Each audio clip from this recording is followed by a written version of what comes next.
Good morning, everybody. Well, we're back live, and we're back in the new year. God, I can't believe it. 2023.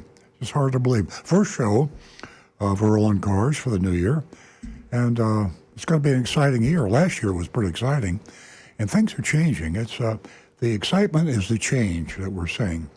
My perspective is probably a little bit more, I don't know what the word is, dramatic than yours, because I've been doing this thing. I've been a car dealer since 1968. So here we are in 2023. Gosh, the change is accelerating. It's actually a little scary because you pick up the newspaper. Nobody picks up a newspaper anymore. I was just talking about my newspapers no longer being delivered. The Palm Beach Post just stopped. So I can go online and read it, but you've got too many other sources of online news. But every day something dramatic is happening. And the automotive industry, both the wholesale and the retail, seem to be at the crosshairs of a lot of change. I've got the annual issue of the Automotive News on the desk beside me. And what is coming on to us car dealers, and I am, in way of full disclosure, a car dealer still. I have a Toyota dealership in North Palm Beach. And what's coming for us is a little scary. I mean, for example, extinction. I mean, I'm talking about no more car dealers. The way it's going, I can see it. For you folks that are tuning in now, we did something we probably should have done a long time ago. We shopped the Tesla dealership in West Palm Beach. Now, it's not really a dealership because it's not owned by a dealer like me. It's owned by Tesla. It's owned by the manufacturer. You might as well say Elon Musk owns it, but it's owned by the manufacturer, Tesla. And that's very unusual because virtually all car dealerships are owned by individuals. So what's coming is the fact that there won't be any Earl Stewarts or Schumachers or all the car dealers you hear about out there are either family or they're like AutoNation or Penske, Sonic Automotive, the public manufacturers, but they're still auto dealerships that are tied in with the manufacturers. We're seeing, in fact, it was mentioned in the annual issue of the Automotive News, that we see it coming now that the manufacturers will be retailing cars, not car dealers. I don't know what we car dealers are going to be doing, but I can guarantee you in 20 years, there won't be any car dealers as we know them today. Now, there might be individuals that are indirectly employed by the manufacturer that you think of as a dealer, but the controls will be in the hands of the manufacturer. That's what I think is really got all the car dealers pretty well shaken up. They're talking to their associations, they're talking to their legislators in their states and the federal regulators and the senators and Congress and the rest of it. They're trying to save this old system that we have called car dealerships. So I've been doing this for over 50 years. My sons are in the business. My wife is in the business. We're all kind of wondering what's going to happen. That's the big thing I'm looking at in 2023 is when will that other shoe drop, and we car dealers will not be what we are today. Well, a lot of you out there are applauding now because we've revealed, and we do this typically every week in our mystery shopping reports. We reveal the way cars are being retailed, and this is really kind of the cruel and unusual way cars are sold is one of the reasons why we probably won't be around for a whole lot longer because of the way we treated consumers. I have a question for you. Yeah. How do you feel about the non-negotiable prices and the fact that there will be no inventory?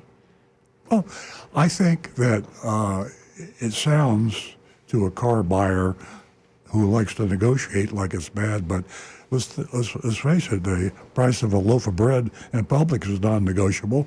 The price of a Apple phone is non-negotiable with Apple. Most all prices are non-negotiable. So competition is what dictates price. If you have 3 Buick dealers in a market and they all are selling cars at a non-negotiable price, which Buick dealer will you choose? You'll choose probably the one with the lower price. And then the other dealers will say, hey, Charlie over here is selling a whole lot more cars than I am. Maybe I should lower the price. That's what competition is supposed to do, dictate what you sell cars for without having to argue about it. I mean, and without having to be tricked. What we do now, we go into a car dealership and they give us a price and it's not really the price. And you go home and you think about it and you decide, well, maybe I'll buy it, and you go back to the car dealership, whoops, hidden fees, dealer-installed accessories, finance and insurance profits, and suddenly you pay $3,000-$4,000 more than what the dealership told you the car was worth. So there's good and there's bad for non-negotiation. Some people love to negotiate. I don't, and most people I know don't either, but a few people do. Anyway, stay tuned. The Mystery Shopping Report is every week is the most exciting part of the show. People really love that because it's the real world. I mean, you're hearing opinion now on my voice, my words are opinion, and the callers, which, by the way, their opinion counts. But what the Mystery Shopping Report is, that's the way it is. We send a mystery shop, undercover agent, into a car dealership every week, and we pretend to buy or lease a car. And we report back to you exactly what happened. We tell you what the salespeople said, what the manager said, what the dealer advertisement was, and the whole results of what happened. And usually it's not too pretty, but we score them and we put them on our sheet. By the way, in a little while, Jonathan was able to put together a list of the best shopping reports or the worst shopping reports for 2022, and that's interesting. I think we're seeing the caliber of shopping reports improving, slowly, but slowly improving. I mentioned callers, and callers is what makes this show. We encourage callers. I mean, we do preparation before the show, and we decide what we're going to talk about. We have topics, and we have consumer reports and automotive news and information, but we always want to hear what you, the listener, has to say. And we encourage you to call the show. And we're going to give these numbers out and website addresses, URLs out, probably until those of you who are listening to the show for a long time are going to get tired of hearing it, but I apologize in advance. Most people only listen to the show for 15 or 20 minutes. We want to catch you. We want to tell you how you can call the show if you so desire. The phone number is 877-960-9960. That's 877-960-9960. We encourage you to write that number down. Why? Because you don't have a question right now. Probably you will. You'll hear another comment from a listener, or you hear a comment from one of us, and you'll say, I have a comment, and you'll have written the number down, 877-960-9960. Now, if you'll call the show, you'll get through pretty quickly because Nancy Stewart, my co-host, sitting to my left here, she has her laptop computer. She's looking at it. And Jeremy in the control room, when the call comes in, he'll pop it up on the laptop screen. Nancy will see it, and she will interrupt Rick or me. We will go directly to that caller because your calls are priority. It's what you are saying. Comments, criticisms are welcome, by the way. Suggestions. And we love to hear your stories about maintaining your car. Speaking of maintaining cars, for you new listeners, Rick Kearney is sitting to my right. Rick is a certified diagnostic master technician. And he's been doing this for 25, 26, 27 years. He's worked for me for that period of time. He was in the business before he worked for me. And he has seen change like nobody else. Because the technology, well, I don't know. The way the cars are sold is evolving, but slowly. The way cars are built and the technology is the 21st century has really seen some amazing changes. And Rick is, he's in school half the time. I say that almost without exaggeration. He's online or going to a class because the changes in the cars are amazing. In this automotive news, Nancy was going over it before the show, and they show some of the new, in fact, Consumer Reports did an annual issue also on changes in new cars. The changes in new cars is so dramatic, it's actually become confusing. I mean, it's a positive, but it's also a negative.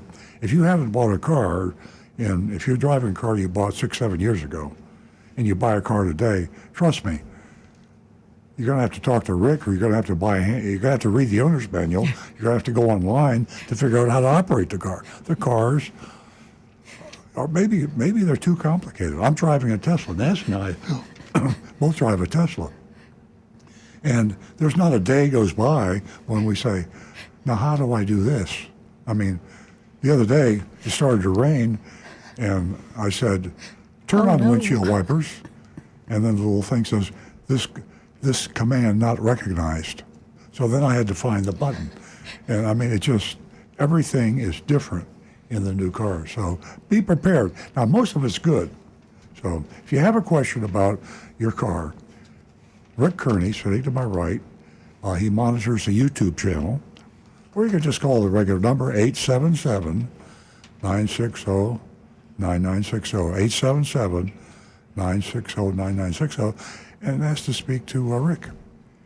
You can save yourself a lot of money. I mean, it isn't inexpensive to go into a car dealership or an independent repair shop today and get your car fixed. I mean, the labor hours are $100 or more, and they try to sell you as much as they can. You can call the show, describe a problem, and resolve the issue for nothing. I mean, sometimes you can just find out it's not an issue because you should have pushed that button instead of that button, or you might find out that the warning light or the blinking thing that came on that scared you isn't anything to be concerned about. Or it might be something you could do yourself as a do-it-yourselfer and fix it. Nancy's open to the Consumer Reports, and she's looking at the pictures of some of these changes that have been made in the new cars that you'll be buying today. And I agree with, she said, and I agree with her, they're going too far. The beauty of a car should be the simplicity and ease of using it. I mean, if you're in a hurry to go somewhere, you don't have to worry. You don't want to have to wonder, how do I get my seatbelt buckled, or how do I turn on the radio, or how do I turn on the turn signal? I mean, it should be simple, and we're going toward that ultimate simplicity, which is autonomous driving. That's going to be the exciting part. Nancy and I are driving a Tesla, which is fully autonomous, and a little scary. We can talk about that later. If you don't want to call the show at 877-960-9960, you can text us at 772-497-6530. That's 772-497-6530. And Rick also gets those. By the way, my son, Stu Stewart, you regular listeners, and Jonathan said, as I came in this morning, how's Stu doing? Well, that's my oldest son. He's a general manager of my dealership, and he also sits in the mystery shop chair. He's in charge of the mystery shopping report. He's still doing it from home, but he has a back issue. He has to get treated, and he's feeling better. He's got some hope on the horizon to get that disc that's a problem. He's got a herniated disc he's going to get fixed, and then he'll be back on the show. He's doing fine, probably listening right now. But he is monitors the text. He also monitors the anonymous feedbacks. All of that is being monitored now by Rick Kearney. So he'll be busy over there with all the ways that you could contact the show. So you call the show, 877-960-9960. Nancy will answer the phone after Jeremy takes your information and gives it to Nancy. And if you do a text, 772-497-6530, Rick will answer it. And also YouTube. So we're at youtube.com/Earl and Cars. You can post. You can even send a file, an audio file, a video file. Rick will read it. Diagnose your problem with your car. Save you $500 or more. And he also is monitoring Facebook.com/Rolling Cars. So we're streaming, we're texting, we're audio, we're everywhere. And we're all over the country. Jonathan put together the list of the best shopping reports, and the best shopping reports were not in Florida. they were out of the country. And maybe our view, because we are in Florida and we are in South Florida, which I fondly refer to as the Sodom and Gomorrah of the car dealers. We are really at the belly of the beast of the car dealers in South Florida. So maybe I have a slightly negative view of car dealers because my competition out there, and most of them, is pretty rough. And we've had some shops in Tennessee and Pennsylvania that were surprisingly nice in different parts of the country. In fact, even in northern Florida, they were better than what we see in South Florida. So we'd love to hear your experience, and we have our secret line, secret from us, not from you. It's youranonymousfeedback.com. YOURANONYMOUS, youranonymousfeedback.com. And you go to that URL, that address, go online, and you can say what you want, ask any question. We don't know who you are. We don't know where you are. We can't come and get you to get even. We don't want to anyway, but some people like the privacy. So youranonymousfeedback.com used to be our most popular line. It's not as popular as it used to be, but if I just, that's my iPhone. I thought I lost my iPhone. Oh, that would be a tragedy. We've been there before. I mean, it's part of my brain, my Google. I mean, I'd have to have someone lead me out of the studio without my iPhone or smartphone. In a straitjacket. So we're asking you to call the show. If you don't call the show, I'm going to threaten you. I'm just going to keep on yakking. So if you call the show, I'll shut up and listen to you, and I'll try to answer your questions. 877-960-9960. Now, I'm going to turn the mic over to Nancy Stewart, my co-host. She founded this show with me 20 years ago, half an hour show. We're now 2 hours, and we've evolved to, longer show. Hopefully more information. But Nancy is our female advocate. And you ladies out there, you know her. Half the listeners, by the way, are ladies. When we started out, I'm not sure how many were listening, but nobody called. And so we decided that Excuse Nancy, me, I yes. can tell you exactly who called.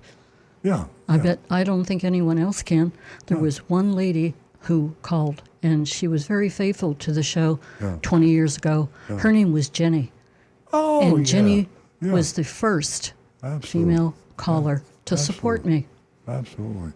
So if you're a lady, listen, because Nancy has a very special offer to incentivize you to call the show if you haven't called the show before. And she'll tell you all about that. And I just got to thank her in the new year for what she has done over the past 20 years to build this into a show fitting with the 21st century, a show that's 50-50 female-male. We treat the ladies like we treat the men, just to help them buy a car without being ripped off by car dealers. So thank you, Nancy, and the mic is all yours. Thank you. Happy New Year, everyone, and welcome. I think what we'll do is, for the ladies, is that we'll just follow through from last weekend, and I'm going to extend $100 to to the first two female callers from Broward County. $100. And right here in good old Palm Beach County, it remains $50. To take advantage of that this morning and give us a call at 877-960-9960. That's 877-960-9960.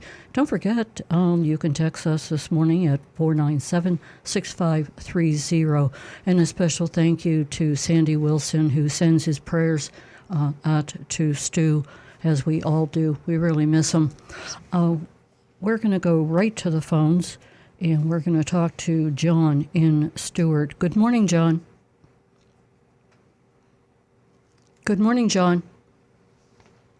Hello, John. Are you there? Can you hear me, John? Well, we might Okay, have dropped John, you. Might have dropped you. John, I'm going to go to the next call, and I'll get back with you. Chuck, are you holding? Good morning, Chuck. Good morning. This is Chuck. Welcome. What can we do for you this morning? This is Nancy Stewart. Oh, this is Chuck from Oklahoma. Oh. And can you hear me? Yes, I can hear you now. Oh, okay. Yeah, I was interested in the electric vehicle debate. I'm on the groups. All the F-150 Lightnings looks like they've been shipped out around the country. And so I'm getting a lot of feedback from all the people in my group about their experiences with the electric vehicles. And I listened to you guys talk about your Teslas.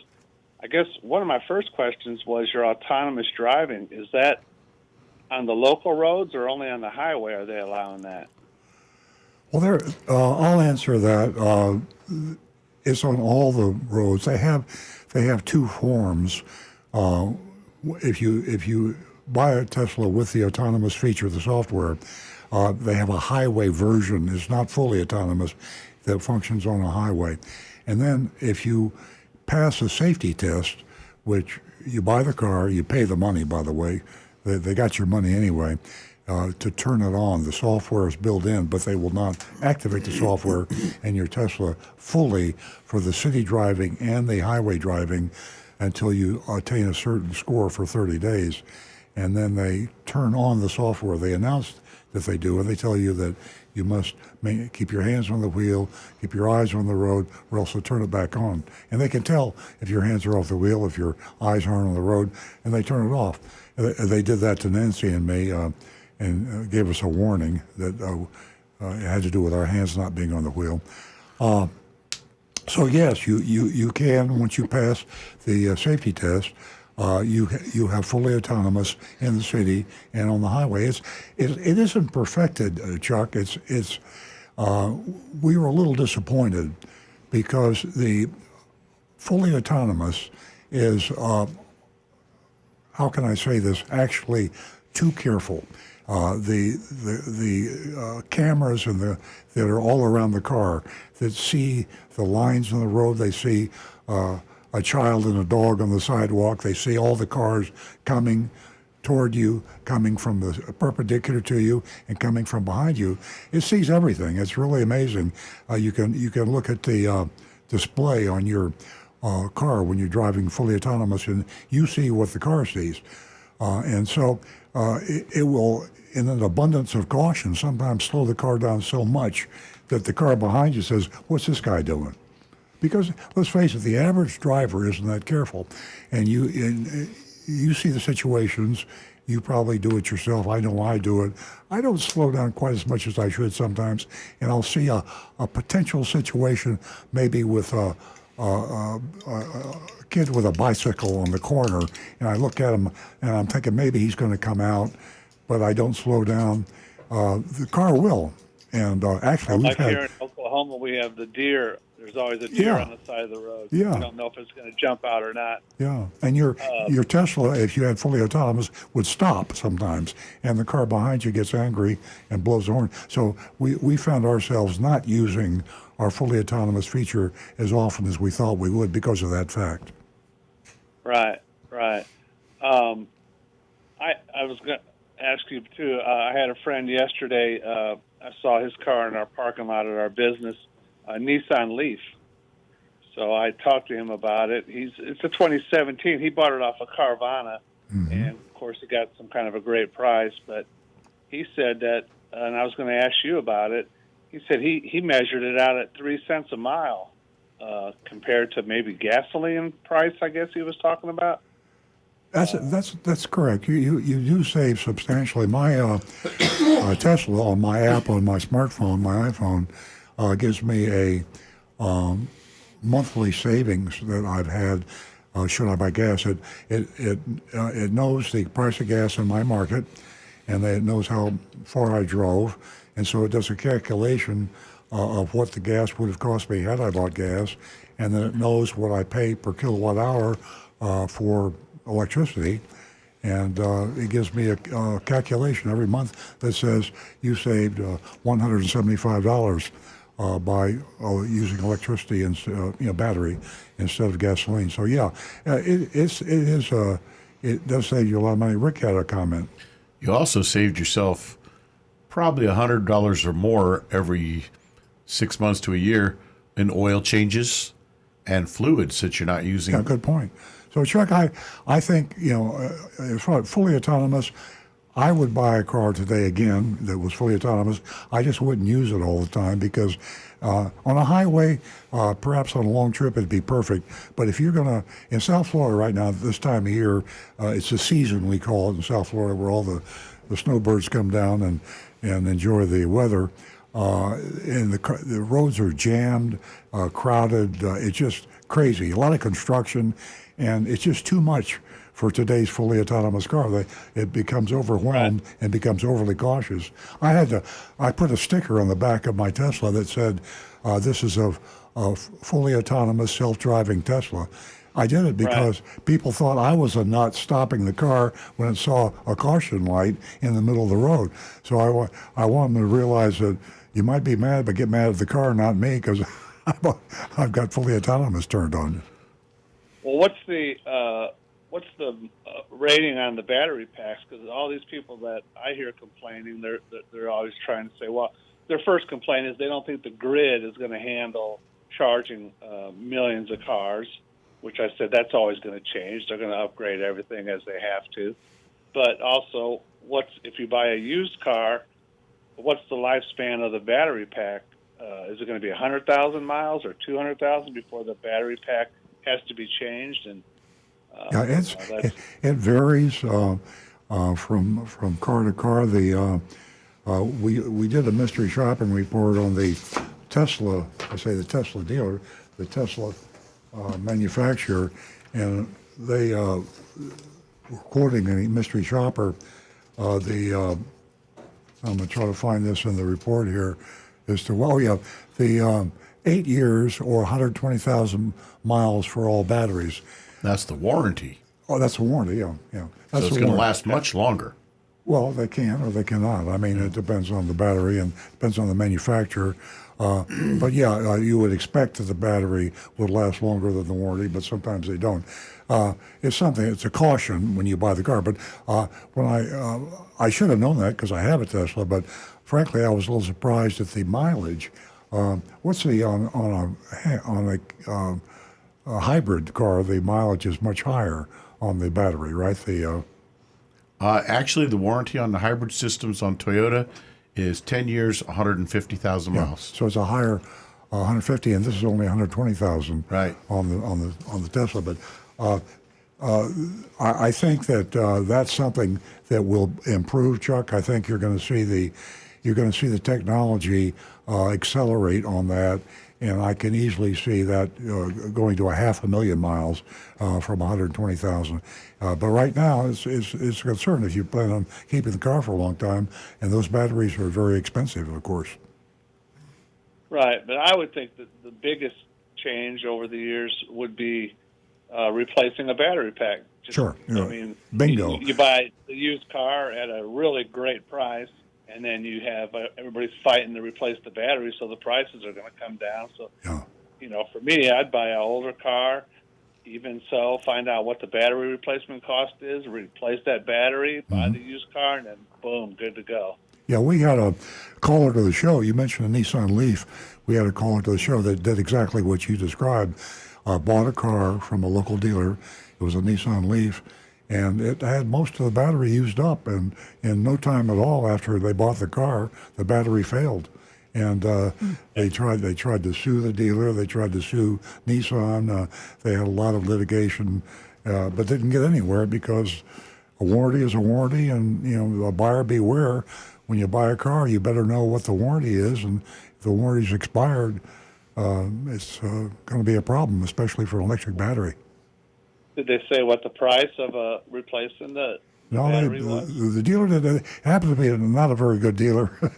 It was, if my memory serves, it was a dealer in South Florida called Mapleton. They're one of the biggest dealers in the country. Actually, they have number 10 or 12 volume-wise. They have dealerships all over, and they're not known for their customer friendliness. And they just told the customer to take a hike. You know, that here's you bought the car and, as is, and you're going to have to pay the piper. So. Is Hertz and these companies going to start renting these EVs? Do you know? They will, and again, I think eventually we're going to see that. Well, I believe by the end of this decade we're going to have all electric cars, and the rental companies will be the same. Chuck, we have a whole bunch of people holding. Yeah. And thank you very much. We love calls from out of the area, Oklahoma. Yeah, Chuck, thanks so much for listening to us from Oklahoma. We really appreciate hearing from you, and I hope you give us a call back again, with your opinion on these EVs that we're starting to drive. Have a great weekend. Thank you. Have a great day. Thank you so much. We're going to go back to John, and I'm going to ask Sherry to please hold on. John from Stewart, are you there? Yes, I am. Can you Oh, hear me? great. Glad you called back. Yeah, you were going, John, are you there? And I'm saying, yes, I am. And then all of a sudden it went off. But yeah, I have a question. I have an experience and a question real quick. Oh, great. Go ahead. Okay, so you ready? Yes. Okay, so I got the money down at your dealership for it's going to be a 2023 now hybrid Highlander, and so I'm still waiting. But I never drove one, so I was trying to look for a place that had some. So somebody called me. I was looking online, so they called me from this dealership up in Port St. Lucie or somewhere up there. And they said, "Yeah, we got one coming in. It's 33 days out." I said, "Okay, what is it?" And he said, I said, "How much is it?" He said, "It's $50,000." I said, "Okay." I said, "How much is the addendum?" He said, "Well, I don't know that. The manager has to put that in there or something like that." I said, "Well, I'm not going to even look at it until I see what you're charging for it." So he said, "Okay." So I hung up, and so he texted me right back, and he texted me this sticker. He said on the window. He said, "This is on the window," and so it's $50,000. But I said, but then you get to the good part. They had a $4,900 addendum and a $12,000 market value, whatever that thing is. And so I called him. I said, "There's no way I'm going to get this." He said, "Well, why not?" I said, "Well, it's $16,000 over the sticker, and I don't want a car that bad right now." He goes, "Well," he said, "you're going to have to pay that anywhere." I said, "No, the place that I ordered from, they don't put a addendum on them." He says, "Well, it took you a year to get the car." I said, "Well, I'm not in any hurry to get the car." And he goes, "Well, make me an offer." I said, "I'm not making you an offer, for that price that high." And so he says, "Well," I said, Earl Stewart is just going to," he said, "you're going to get it at Earl Stewart." And I said, "Yeah." And he said, "Well, you're not going to like it or something." And I said, "I'm not getting it. I don't want it. I'm not thinking, $16,000. So he got mad at me and everything, and we hung up. But I thought that was very interesting. That John, did you say that the market adjustment was, how much did you say it was? $15,000. $15,000. The car ended up, a $50,000 car ended up costing $66,000. Huh. Yikes. Well, I know, that's what happened. this is exactly why we're seeing a change in the whole way cars are sold. Everyone is aware that this type of thing goes on too much, and we're seeing the manufacturers getting concerned because it affects their profitability too. The public is getting smarter and smarter, and they just won't put up with it. There was a time when you could get away with this. Car dealers have been getting away with this for years and years, almost 100 years, and now there's a rebellion going on. People are saying, "I'm just not going to put up with it." So we're going to see a change very quickly about the way cars are sold, and manufacturers may be selling them directly, just as Tesla is doing. So I know how you feel when you have to go through that sort of a experience. It makes car buying a very negative experience. And hey, if you have a negative experience, you don't buy as many cars. Right, exactly. So, and then I have a question for Rick, real quick. Okay. I have a 2008 Porsche Cayenne S, it's a V8, and so the check engine light came on at 149,000 miles. So I went to AutoZone and they put it in this computer and it says Engine Position System Performance Bank 1, and that's what I had on my other car. I had a Mercedes and it did the same thing. Is that something common on European cars, or what is it? And I don't know. I honestly couldn't tell you because European cars, especially the German makes like that, are a complete foreign language to me. I've only just started scratching the surface with our new Supra that has come out because they are produced by BMW. I would have to say, can you tell me again that the code definition they gave you? The code was PE, as in Paul, 0008.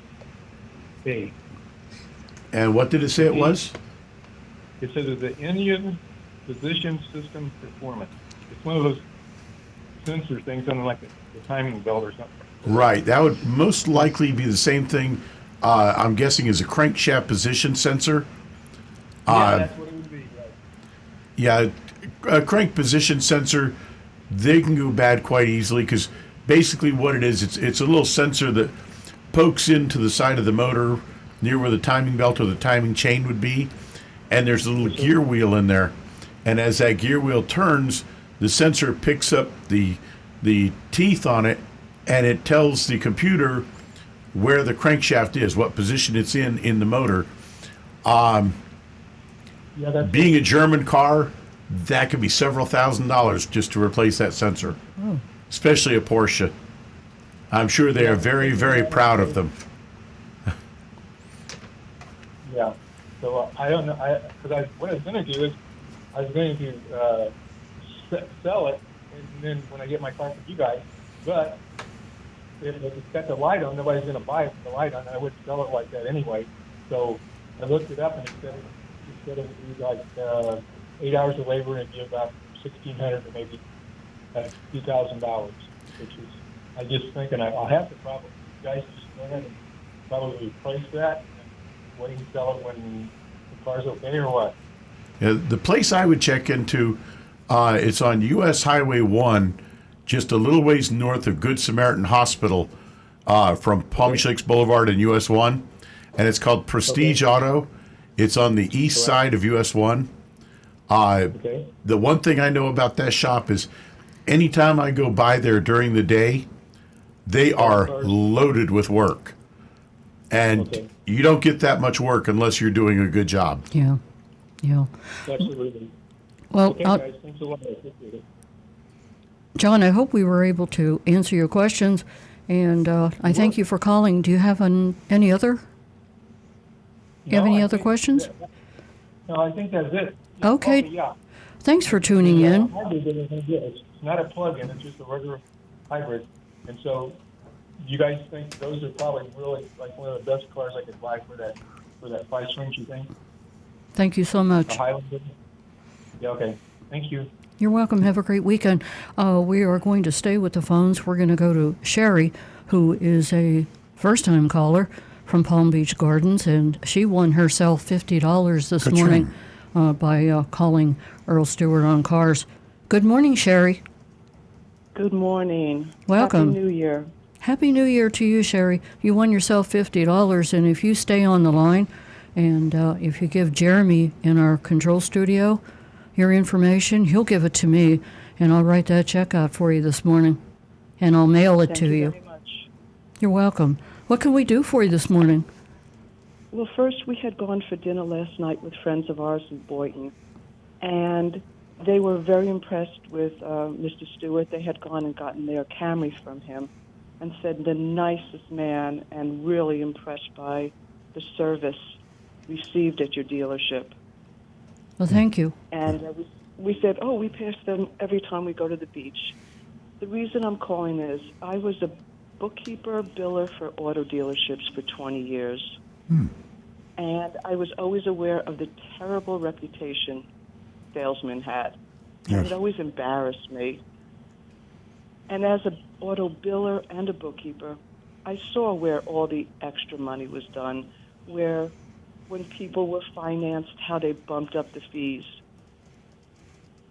And I always thought it was so terrible. And when my husband and I went to get cars, that my good friend, who was not a terrible salesperson, would go get cars, and right away I would say to the finance people, I worked in the billing department, I worked in auto billing, don't pull any extra stuff on me.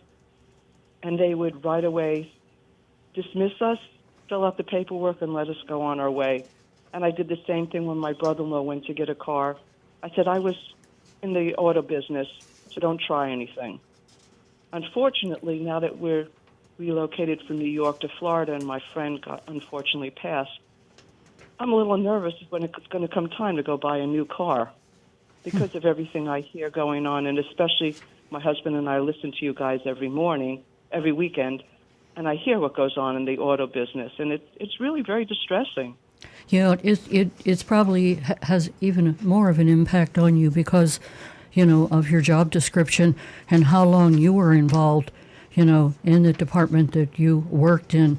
And the fact remains that, and I don't know exactly when you started working in this field.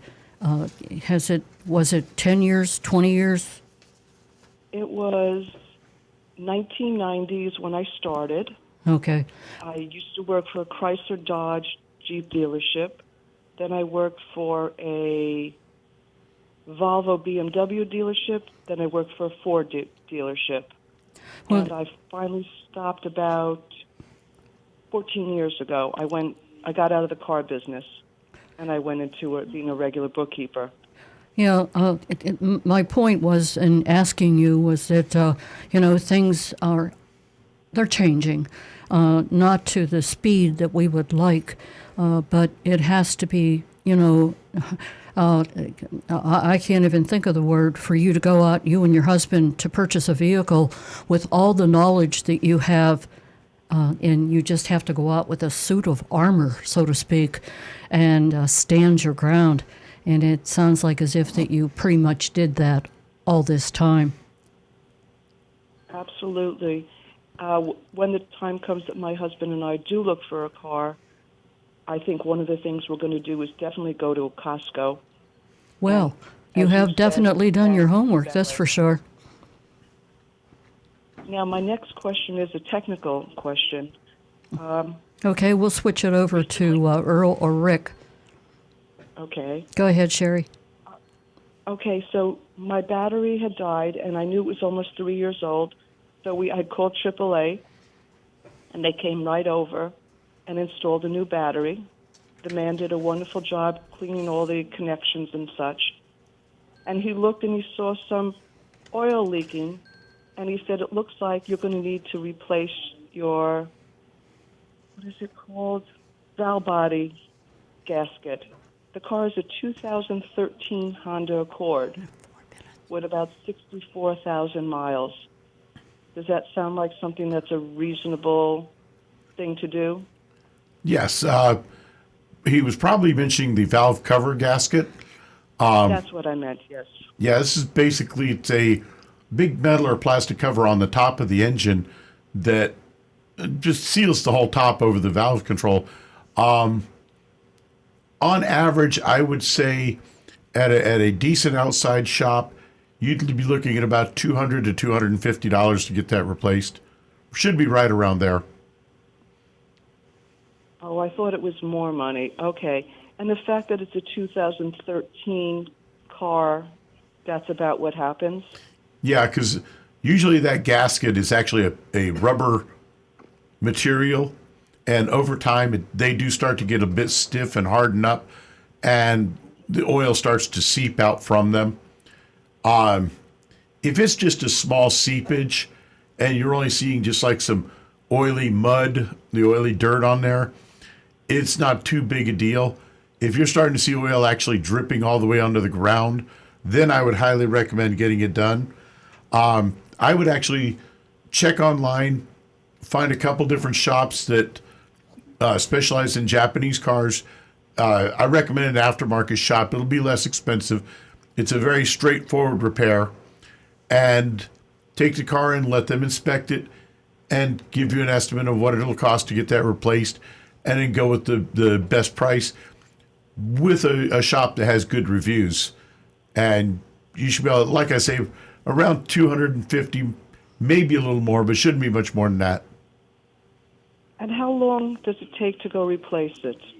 A couple hours, hour and a half to 2 hours. Okay, fantastic. Thank you very much, You're- and love listening to the show. Thank you so Very, much, very Sherry. informative. And My- don't my forget to husband give and I Jeremy your information so I can get that check sent out to you. Okay. Thank you so much, and everybody have a great day. Happy New Year, Sherry. We're going to go to Howard, and I'm going to ask Bobby just to hold on, and we'll get to you as quickly as we can. Good morning, Howard. Happy New Year. Happy New Year to you. I hope you're all fine. Yes. And lovely day today. A little cool, but I could take it. Yes. While my car was being fixed up in New York, I had the fuel line broke. So I was driving my son's Mini Cooper. And every time I stopped, the engine would stop. And then would start up again. I have questions to Rick. Is this a good feature? And doesn't it strain the starter motor? It is one of the most horrible features I have ever seen installed on any car. They started doing this several years ago for a bunch of different models for Toyota. A bunch of other manufacturers went to this, and the idea was to try to cut the emissions and to try to cut the raised fuel economy ratings on the cars.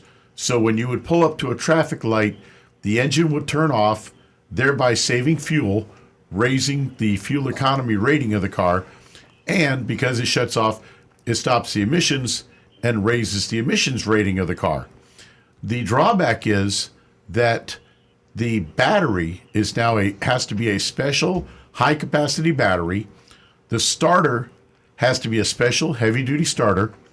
And unlike normally when they say these items are meant to be replaced when they wear out, these items now have an actual recommended lifespan of time and miles, which you'll find in the owner's manual, that say at such and such number of miles and such an age, it is recommended to replace these units whether they're functioning or not, because they say they're going to die soon because they've been getting so much abuse from that start-stop feature.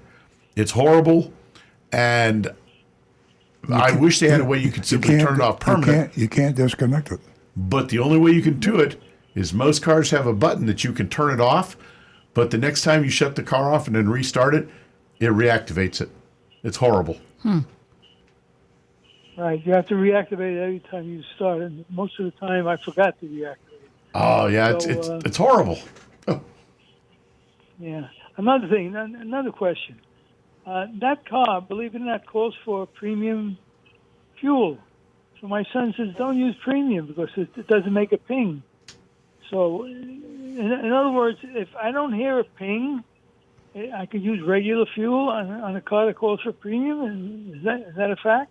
You're not going to hear the ping because the computer has knock sensors, and it will hear that ping long before you ever do, and it will retard the timing to prevent it from pinging. What you will get is a very minor loss in performance of the engine because obviously the ignition timing is being retarded back to prevent that pre-ignition. What is the ping the sound of? Ping or knock is pre-ignition. It's spark knock So when the they're fuel. both, so ping and knock are the same thing? Yes. And basically what happens is the fuel is actually igniting too soon in the engine, in the combustion chamber. And that's what happens then is you get two flame fronts in the combustion chamber, and it makes that knocking sound. Remember back in the 70s, you get in the car, you hit the gas a little too hard, and if your timing wasn't set right, you just tuck, tuck, tuck, tuck, tuck as you're accelerating, and that was spark knock or ping. Well, now they've got sensors on there The computer detects it within a millisecond, and it automatically adjusts its settings to prevent that so that you're not damaging the engine, but you do get a little loss of performance. Truthfully, you're never going to tell the difference. You'll never even notice it. Stick with regular fuel and save about 35 or 40 cents a gallon or more. Yeah, that's what my son does. Yep. Great. I mean, it's a Mini Great Cooper. information. It's not a race car. Yeah, but it's a BMW. Oh, well, still. Howard, thank you so much for the call. Do you have any other questions? No, thank you very much. Have a good day. It's always a pleasure talking to you guys. Thank you for calling, Howard. Thanks for being part of the show. Don't forget www.youranonymousfeedback.com. I still don't get ping and knock being the same thing. Well, ping is actually the minor, the lighter sound, but No, I know. spark I'm knock being is the silly, louder but, one. I mean, But yeah, typically when you have a word, it emulates the sound. The action. And you get a knock and a ping. You knock on the door. You don't ping on a door. So True. He came to the door and I he digress. pinged. Let's get back to business. He came to the door and he knocked. 877-960-9960. Text us at 772-497-6530. And we're going to get to some texts and Facebook and YouTube, all of that. But we are going to stay with these calls that are coming in. And we have, I want to remind the ladies in Broward, don't forget that $100 that you can win this morning. By giving us a call at 877-960-9960. That's from Broward. And I still have $50 for a first female caller from Palm Beach County. We're going to go to Bobby, who has been holding patiently from West Palm Beach. Good morning, Bobby. Happy New Year. Hey, Bobby, you there? Good morning, Bobby. Okay, what we're going to do is we're going to go over to Rick, and we'll take a look at some of the text and some of the other things that are backing up. And Bobby, give us a call back. Let me jump in front of Rick just for a second. For you callers, I have an interesting question. I asked the people in the studio here this question before we went live on the air. I was reading in Automotive News. Who is the highest compensated CEO, head of an automobile manufacturer in 2022, and how much was that compensation? Who was the number one? I'll give you an example. Everybody knows General Motors and Mary Barra. Mary Barra made a lot of money. Mary Barra in 2022 made $62,260,812. That's number. Well, she's number 4. So. Who was number 1 and how much was it? If you know, call the show. Okay, Rick, it's all yours. Okay. Let's see here. We are going to start off with Bob. He's got, good morning. This doesn't make common sense to me. If autonomous is so safe, why would they turn it off on a driver that has made a few errors in driving? Wouldn't it be safer to have it on if it's so good? Well, you weren't listening earlier. Nancy and I are driving a fully autonomous, called the Model S. It's also the Plaid, the Tesla Model S Plaid, fully autonomous. And we got an unpleasant surprise when it turned on our fully autonomous function software. We found out that it was actually, I hate to use the word frightening, but yes, frightening to some extent to drive, because the autonomous feature is overly cautious. The average driver, and you just have to drive this way, can't really do everything exactly according to the book. If you're on the expressway somewhere and the speed limit might be 65 and everybody else is going 85, you're probably going to go more than 65 just so you don't get rear-ended. You also do the same thing with caution lights. You do the same thing with pedestrians. Think about it. The human judgment that we make cumulatively when we're driving the car, we take into effect what the other drivers are doing. Perfect example is a 4-way stop sign. I mean, I know there's a rule that the guy on the right has priority, and I mean, there's a lot of good rules. But the fact of the matter is, you go to a 4-way stop, what do? You look at the person. If they don't see you, uh-oh. If you make eye contact, then there's usually an exchange of a hand wave, a smile, something that communicates you go or I'll go. Autonomous cars don't do that, and they will perhaps in the future, but they don't do that now. Well, because 1 in 50, maybe 1 in 100 cars right now around you have that autonomous ability. But when it gets to the point where 99.9% of all those cars are autonomous, now it becomes a huge safety feature. The problem is because they can communicate. The problem is we'll never get there until they bring the feature up where people will not feel uncomfortable. Yes. That feature that we have in our Tesla cost us $2,500.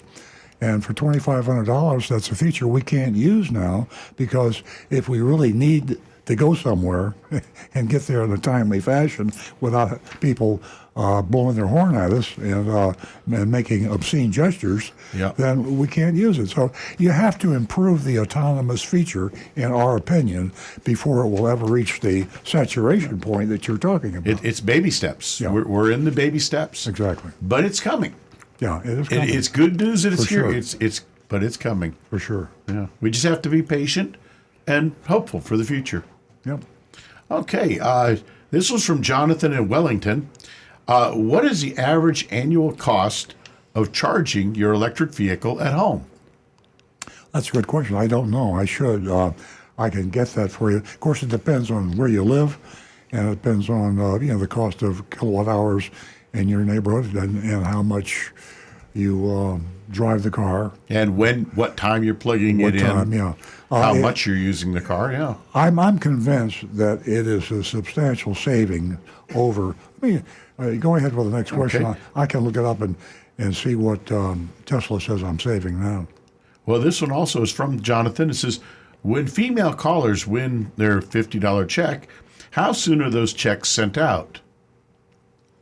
What was the question? When female callers win a $50 check from Nancy, how soon are those checks sent out?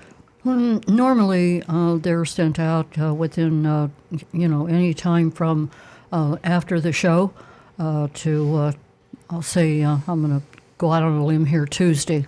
So I would say like 2 days, 2.5 days.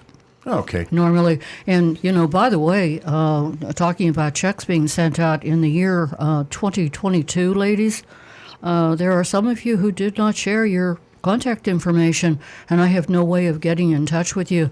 And there's not an expiration date on these checks. So if you're listening and you're out there and you have been a winner, please. My email address, my phone number, I'm accessible. So 561-386-6498. You can text me. You can also send a text to our text number here on the show, and we can get that information to Nancy as well. So, because we want to make sure that if you got your 50s coming, you want to make sure you get it. We want to be sure you do. Let's go back to that other question. I have the answer for my Tesla. Excuse me, Alrighty. excuse me for a moment. Jonathan, is that Bobby calling back? Is he still hanging? Bobby, can you hear us? Bobby from West Palm Beach? I know that you called earlier and you hung up. Okay, well, go ahead, Earl. Rick, Yeah. you. Jonathan was asking, what is the average annual cost to charge your electric vehicle at home? And we talked about variability of location and the cost per kilowatt hour, how much you drive, whether you drive more at night or daytime. This is just, I drive more at daytime. And for the last 31 days, and I get this on my iPhone, my Tesla app on my iPhone, for the last 31 days, I used 183 kilowatt hours. It cost me $25 on my power bill at my home because I have a charger in the garage, and I save $50 in gasoline. So I don't do a lot of driving, and so $50, a typical driver would probably save $100 because I'm driving about half as much. We have 2 cars. Okay, and you've had the car how long now? A little over a year. Okay, so you also saved yourself the cost of one oil change, Sure. which average car now that uses synthetic oil, An oil change is probably about $100 to $120. And I'll never have to worry about the brakes because I never use my brakes. Right. The only thing you got to watch for is the tires. Exactly.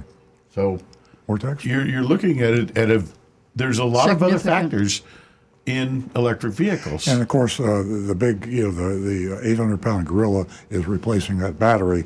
We had a caller at the beginning of the show, and as we all know, the warranty on these batteries, I think on a Tesla, is 200,000 miles. It'll last longer than that probably, but when you do have to replace the battery, forget about it. I mean, it is a huge expense. So you need to amortize the cost of the battery when you're calculating comparison with gasoline cars. Well, and of course, there's always that horror story of the customer that was trying to get a battery replaced on their Chevy Volt, and I believe it was Roger Dean Chevrolet that was charging them something like $30,000. Yeah, it was either that or a Nissan Leaf. It was Yeah. one of the original earliest electric cars. Yeah. Well, as a matter of fact, here on YouTube, Donovan, our good buddy Donovan, and Robert Prophet were discussing that one back and forth, and it turned out the major reason for that is because that particular battery is no longer in production. Yeah. There's a very limited supply, so of course the price has skyrocketed. Yeah, it's probably Yeah. an obsolete battery anyway, so you wouldn't want Right. to buy it if you could. But if you compare that to like the hybrid battery in a Toyota Prius, I know that if a customer had to replace that on their cost, you're looking at about $3,500 installed for that battery, Yeah, which is a much more reasonable level. But it's a hybrid battery. It's not a complete battery. Right. Yeah. And as a matter of fact, another thing that Donovan had mentioned is that the country of Norway has said that they will no longer be allowed to sell internal combustion engines, and by 2025, there will be no internal combustion engines cars sold in the country of Norway. And yet he says it's incredible the amount of chargers for electric vehicles that are all over the place. And he said, for folks worried about cold weather, now this is Norway. He said, you go over there and they will prove to you those cars do just fine in the cold weather. I'm not good at geography, but what countries border Norway? Finland and the Soviet Union and Sweden, I believe. And basically, there are going to be a lot of Yep, so- people buying their cars in Sweden. they're and up Finland. in the Arctic Circle. They literally are going all the way into No, the Arctic Circle. a lot of these countries make these radical rules, and it could completely crush their economy too.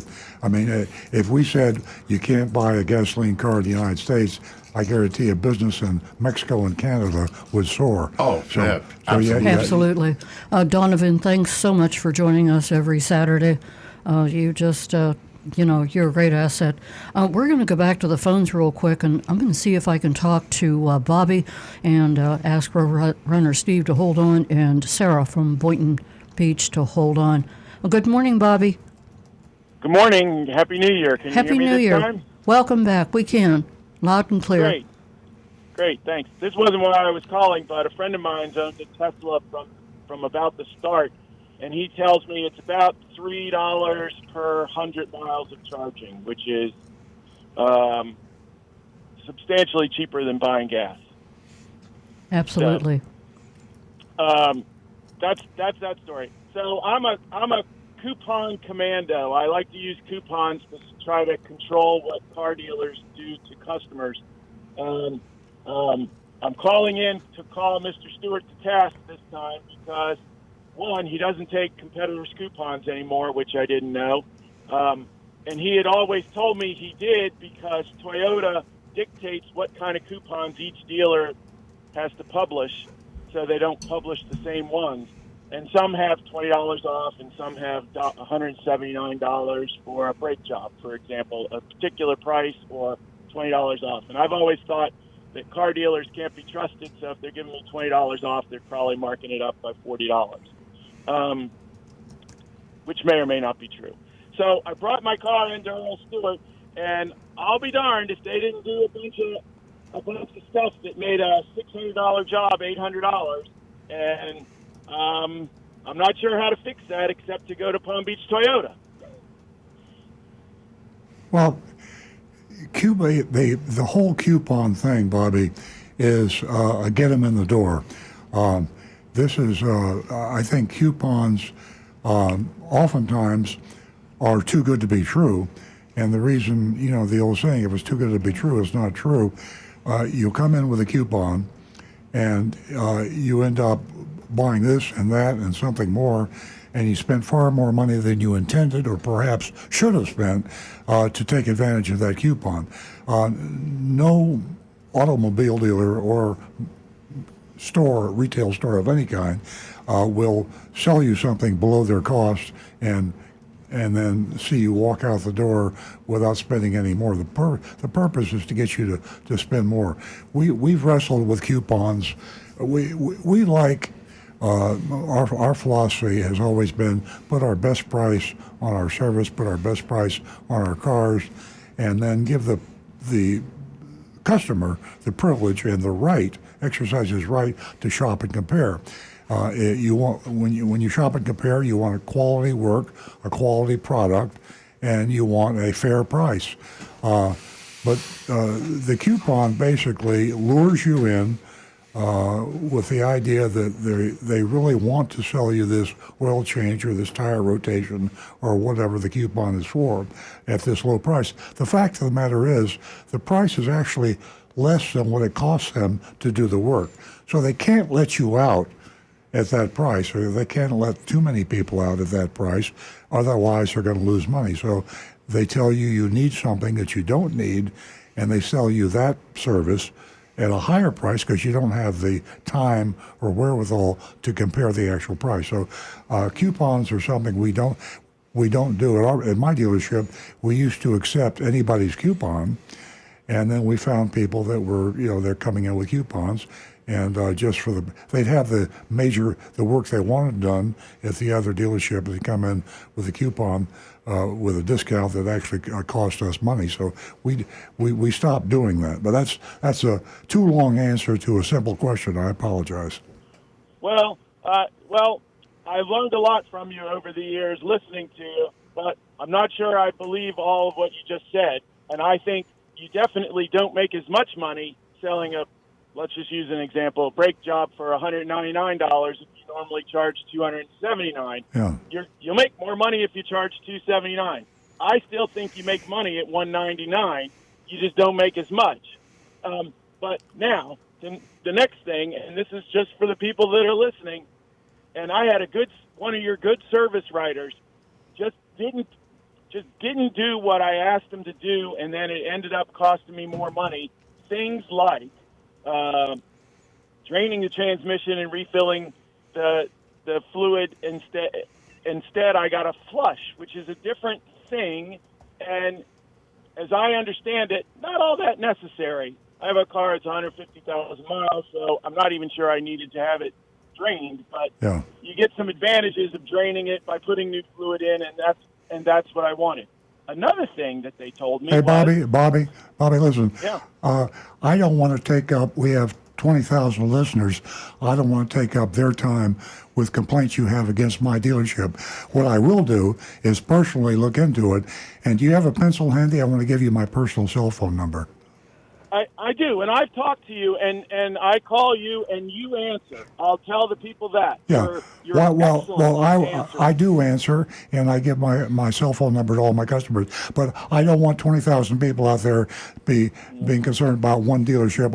I'm actually a consumer advocate. I'm calling them just like we do about all the other dealerships. Yeah. About Yeah. what goes on and what to be aware of, just to make the consumer aware. Well, I appreciate that. And the main thing is, and I think you've just basically said this, you can go to a retail store, a car dealer, or anything else, and you can have a problem, and you will. There's even the Apple store or Costco, you go to a really, really great retailer, you have problems.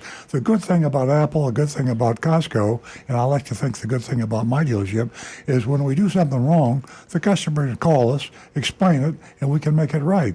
At least have that opportunity to make it right. So, there's no such thing as a perfect retailer, and I'm definitely not one. We make mistakes, probably too many, but we try to correct them. And I appreciate the call very much. I I definitely agree with that, and I'm talking to the owner right now, which is proof that you do that. So, Well, thank you. I appreciate that, Bobby. but I will give you a call.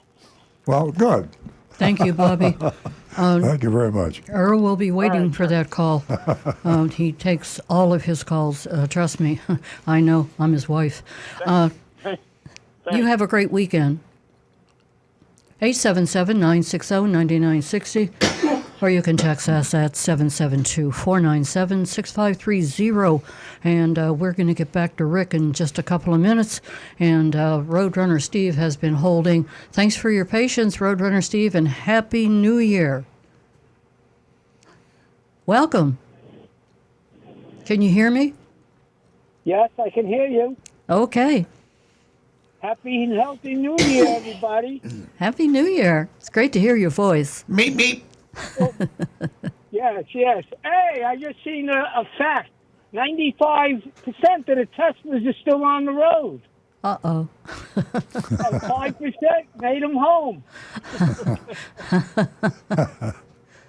So now they brought up this subject of Norway. What are all them people that work in the automotive business going to do? What, are they going to be out of work now?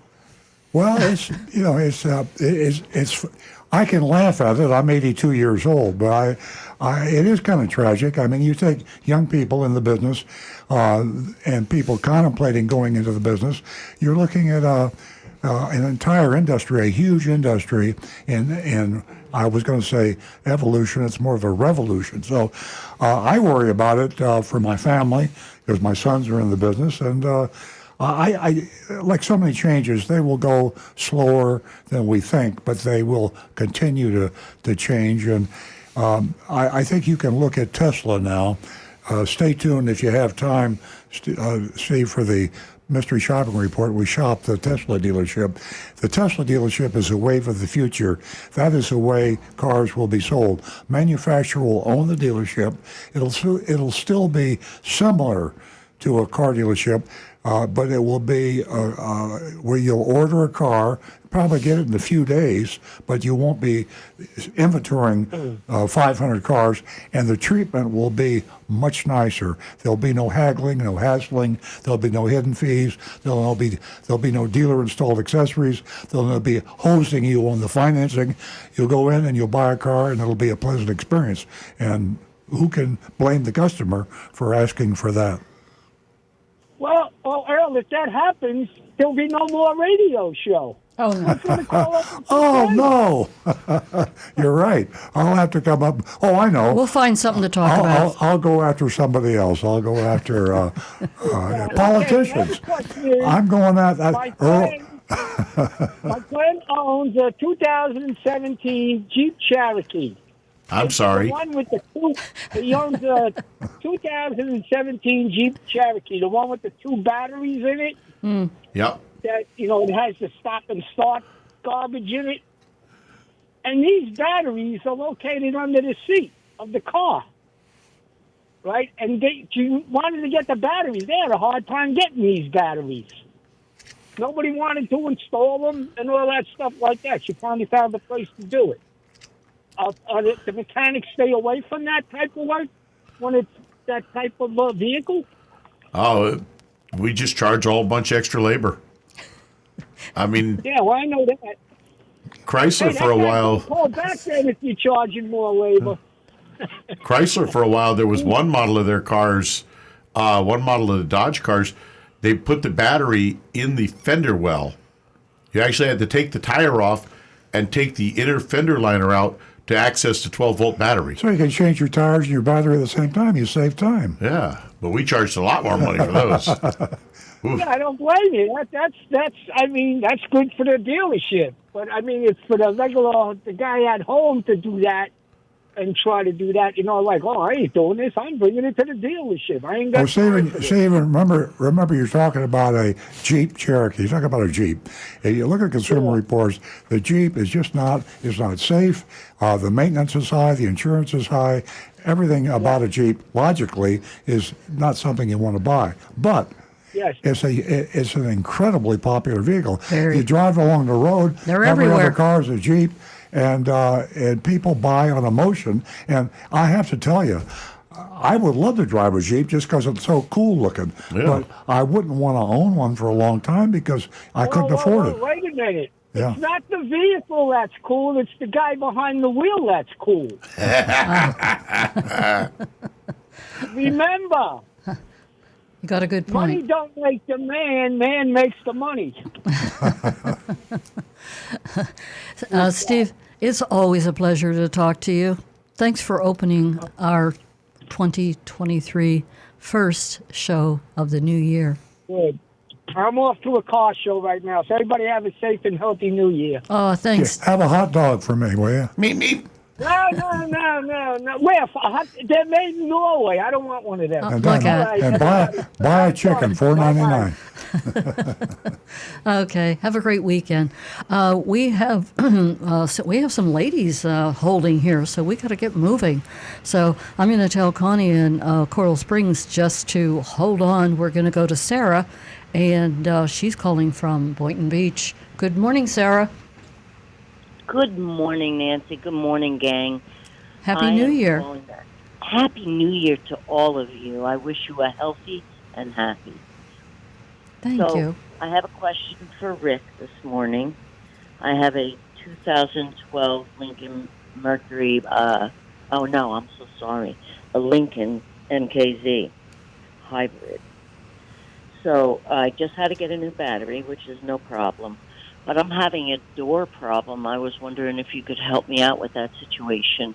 The passenger door is open, and you can open it from the inside without a problem, but I have to hand lock it. Now the driver's side just happened where I think it's an electrical problem because I cannot open my door from the inside. It makes no noise, and I have to open my door from the outside, roll the window down, open the door. That is an electrical problem, do you think?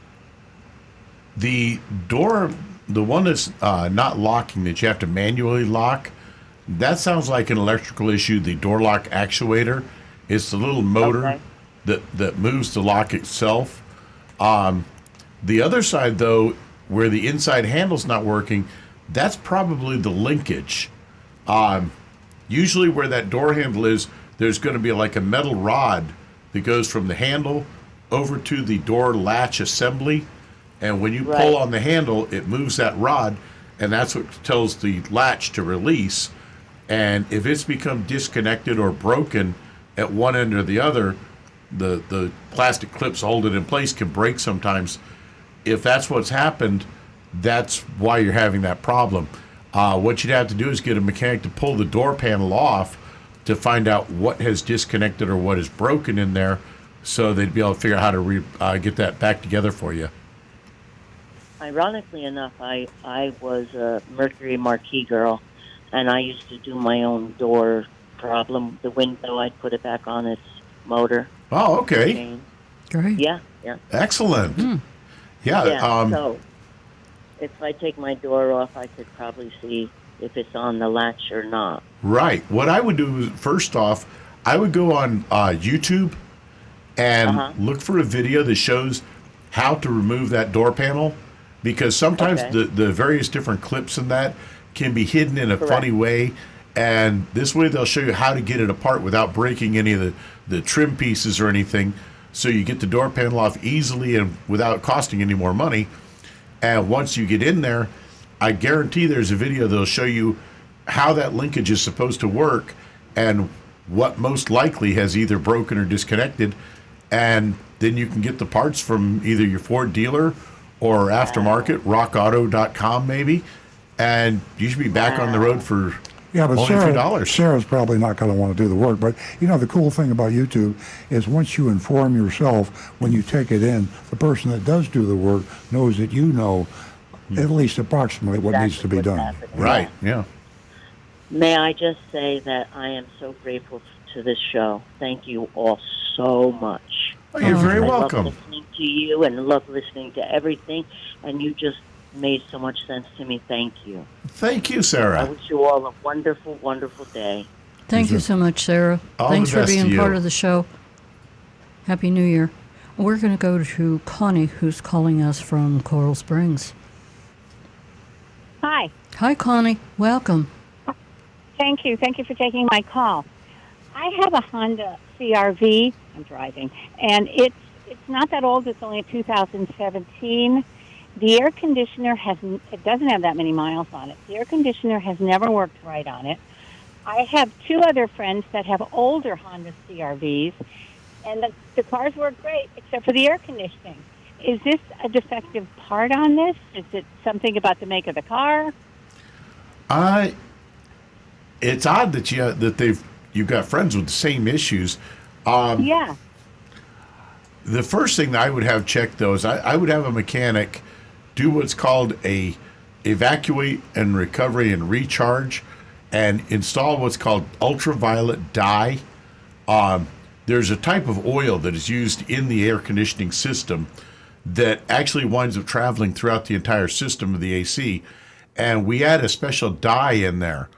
So then if it's got a leak, we can use an ultraviolet light, a black light, very strong one, and it will show us where that dye is coming out and where the leak is. Just about any mechanic shop has the ability to do this, and probably would charge you around $100 to $120 just to do that service. Oh, yeah, on the nose, $111. I just Googled it. I have a maintenance agreement. That should cover that, right? Oh yeah, if you've got a maintenance plan that has extended warranty to it, if it covers air conditioning repairs, then yes. Okay. Thank you. And it is a common problem, Connie. You're right. I Googled it. That particular issue in Honda CRVs is a common problem. Thank you. I know I wasn't great. Connie, thanks for being part of the show. Thank you. We appreciate your call. I've called you before. Oh, yes, I know. Thank you, Connie. Spread the word. I will. Thank you. Thank you. Share your spunk with all those ladies you know and your knowledge. We love hearing from you. You. You're welcome. We're going to go to Denise, and she is calling from where? Not quite sure. I think it's Singer Island. Welcome, Denise. Oh, hi. Hi, this is Denise Capriati. Yeah, I've spoken to you twice. Denise, I've been waiting to hear from you. Okay. Well, the saga goes on about the Hyundai. And I'm just thinking, if you're a woman wanting to buy a car, don't go to Hyundai, any dealership, because I've been to the one at Napleton, and they really didn't do a good job, and we had arguments, and they wouldn't call the Fidelity insurance, the extra warranty that I have on tires and the wheels. Uh-huh. So I went to Wallace, where I bought the car, and the service guy was so nice, and he's like, "I'll take care of you. I'm sorry you experienced that. I'll call this insurance, and we'll get this all taken care of." That was before the holidays. And he said, "You might have to wait a month because the guy we hired to fix the rims, is that far out." So I called just a few days ago, and I said, "Well, I'm ready to bring the car in." He said, "You're going to have to wait 4 to 6 hours while he does the car, or polishes out the rims, and he's not available for at least another month." And I was like, "Why didn't you tell me that before? Why didn't we set up an appointment before the holidays?" Honestly. He started yelling at me. He said, "Look, I'm trying to help you. I've gone out of my way. And, if Napleton messed up and I'm trying to help you." And I said, "Well, I didn't want to get into it with him." And he finally said, "Well, I'll give you the information from the Fidelity insurance, the case number, and just take it there, back to Napleton." And I was like, I just don't want to even deal with this anymore. I feel like I'm getting a runaround. Yeah, exactly. What arrogance. I'm glad you called and shared your story with us, Denise. And as I said, I have been waiting, to hear from you, because I did get your envelope back. Please talk with Jeremy. Give him your contact information so I can resend that check to you. Oh, okay. It's sitting on my desk, just in case you're wondering why you hadn't received it. It was returned to me. Oh, well, maybe I'm supposed to go in and meet you. That'd be a good thing too. But seriously, Jeremy will take your information. He'll pass it along to me. That's your contact information. Yeah, I'm wondering if I took my car into Toyota, if I could be helped there with the wheels, or they Earl, could look at it and see. Could Denise be helped at Toyota dealership? About what? Her tires. Oh, sure, yeah. Sure. Bring it in. Okay. I'll bring it in and let you look at it and see what you recommend. Yes, definitely. It was great hearing from you, Denise. Thank you. Thanks for being part of our show. Happy New Year. Same to you. Thank you so much. You're welcome. Rick, do you have some text or I do. FaceTime for us or YouTube? Let me get the text back up here. While Rick's pulling that up, Okay, I just want to let all of you know that we do have the Mystery Shopping Report coming up later, and that you definitely can vote on the Mystery Shop Tesla from West Palm Beach. You can do that by going to 772-497-6530. Now back let to me Rick. give this out because Jonathan went to a lot of trouble to put this together for the new show. These are the top best dealers for 2022, worthy of note. Unfortunately, the top 3 best dealers are not in Florida. So our Florida listeners, I apologize. If you're in Tennessee or Pennsylvania, you'll like this. Top dealers on our best dealer, on our good dealer, bad dealer list, which you can access on our website or blog at earloncars.com. You go to earloncars.com. We have all the best dealers and the worst dealers that we grade at the end of the show, which is coming up pretty quickly. And we'll have a mystery shopping report, and we'll grade that dealer, and they will go on one report or the other. The best dealers for 2022 were Riverview Chevrolet of Irwin, Pennsylvania. The very, very best Riverview Chevrolet of Irwin, Pennsylvania. They actually sold a car at $828 below MSRP in the middle of this COVID issue and the pandemic and the parts shortage and the rest of it. So congratulations, Riverview Chevrolet, the best of the best in 2022. And then number 2, Action Nissan of Nashville, Tennessee. And that was only $300 over MSRP. And there was no hidden fees and things that bumped it beyond that. And the 3rd best dealer of 2022 was Mike Hamlin, Hyundai. Or is that Camlin? Camlin. Camlin, C-A-M-L-I-N. Mike Camlin Hyundai of Greensburg, Pennsylvania. So 1 Tennessee, Nashville, and Irwin and Greensburg, Pennsylvania were the top 3 dealers. The worst dealers... These are the terrible ones. In 2022, no surprise, good old Napleton, North Lake Chrysler Dodge Jeep. Napleton is the devil incarnate when it comes to the worst of the worst. Congratulations, Ed Napleton, on being the worst in 2022. Second, and this hurts me because I know Bill Wallace. Wallace Chrysler Dodge Jeep of Stuart, Florida, no relation to me, Stuart, Florida, and South Florida. And then Hollywood Kia in South Florida. So those are the top 3 worst. Napleton, Wallace, and Hollywood Kia, the worst of the worst. And I gave you the best before. So if you want to see the whole list, just go to earloncars.com, good dealer, bad dealer list, and you can see all of them. And there'll be another one on there after we do the mystery shopping report in just a couple of minutes. Okay, ladies and gentlemen, Rick, do you? Well, we've got Anne Marie's text. Oh, she's Anne Marie. a little late Happy this New morning, Year. but she says, "Good morning, and may everyone have a healthy, prosperous, and happy New Year. 2022 has been a tough year to buy a car due to car shortages. I've been wondering how the market has changed over the year. 1, are the cars coming quicker from manufacturers now? 2, which Toyota models are the easiest/fastest to get in? Which are the slowest, most difficult to get in? And what model year do you expect/hope to see the electric BZ4X to be delivered? Thank you." Well, the BZ4X is being delivered now, and I'll tell you a shocker. it's not selling all that well. And I'm not sure why. We actually I know Toyota dealers that are trying to sell their BZ46 all-electric vehicles, and it's completely caught me off guard. I thought that there would be so few of them that they'd be snapped up by people that want to be the first guy on the block to get a Toyota all-electric. But that's not happening, and we are actually not getting in Florida yet. And in fact, even in the Southeast, we're not getting. These were from dealers outside the Southeast United States. So the BZ4X.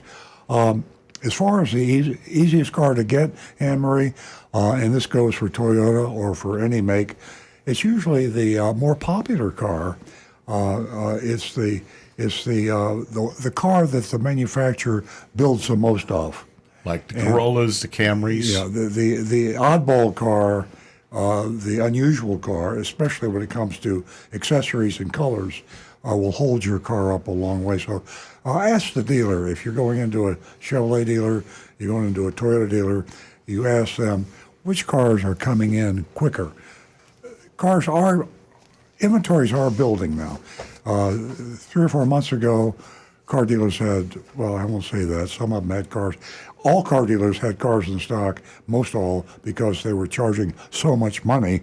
They would, in order to have cars in stock, they would charge thousands and thousands of dollars over MSRP until somebody came in so desperate or so, pardon the expression, stupid, that they would buy the car. And now we're actually seeing inventories build. Toyota, again, speaking of one manufacturer, had their biggest manufacturing date ever in November. They built more cars worldwide, Toyota did, than they ever have before. So that'll tell you that things are changing, and 2023, it will be back to whatever normal turns out to be, probably by the third quarter of this year. Great information. Everybody's happy about that. Okay.